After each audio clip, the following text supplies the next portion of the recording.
we're continuing with line structure, but this time we're going to be doing alkynes. And this is because we have in alkynes, we have this triple bond.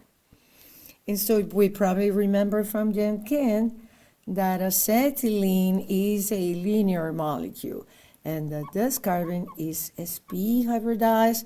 This carbon is also sp hybridized. So the angle here is 180. So we want to keep that in mind when we're doing the line structure. And again, I'm going to remember in the case of alkanes, since they are sp3 hybridized, all of the carbons, we can do the zigzag because here the angle is not too deviated from the ideal 109.5.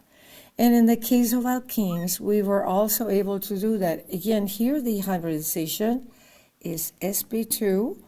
Ideal angle is 120, but we're not that far doing the zigzag. But definitely when we have alkynes, we need to keep in mind that this is linear.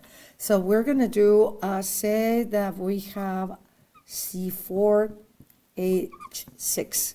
And I'm going to do constitutional isomers here. So this is one carbon, and that's another carbon, one more, and one more. And I'm going to label those here. So carbon number 1, 2, 3, 4.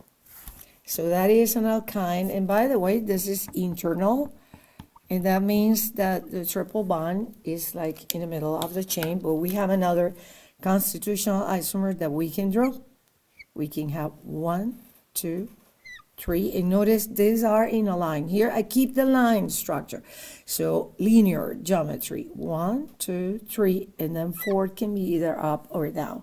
And I'm going to now number 1, 2, 3, and 4. Right? So notice the connectivity is different because the triple bond here was between carbons 2 and 3. And here it is between 1 and 2. So they are, as we learned before, constitutional isomers.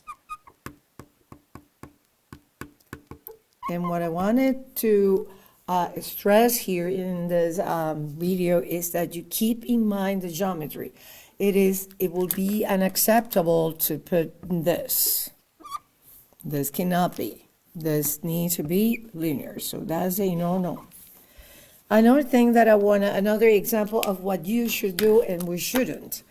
So say that we have, this is a ketone. That particular ketone is acetone.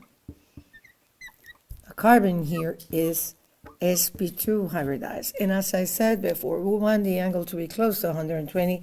And it is in this structure. Right? But it would be bad if I draw. I'm going to make you now the bad drawing. So a bad drawing of this will be if instead of doing the carbonyl lab, I do that. Notice the angle here is terrible. So that's another no. So we need to keep in mind then when we're drawing our line structures. And I'm going to do one final example of that. And here I am erasing just this one, which is the ideal angles, right?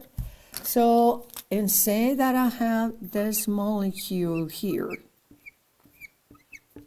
I'm going to do as well, like partially condensed, but we can do that. The molecular formula of that will be C3H4.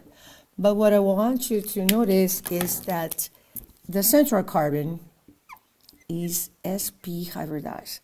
This is sp2. This is sp2. And so the point here is that being this carbon sp, that means that I need to keep the angle here at 180. So this part is linear. So I must draw them in a line, not in a zigzag. So in a linear structure, because we don't draw carbon, it will be just this, right? And we're done with that. Just 2 double lines. We understand this is a carbon, that's another, and that's another. I have 4 there. Okay, we will continue in another video.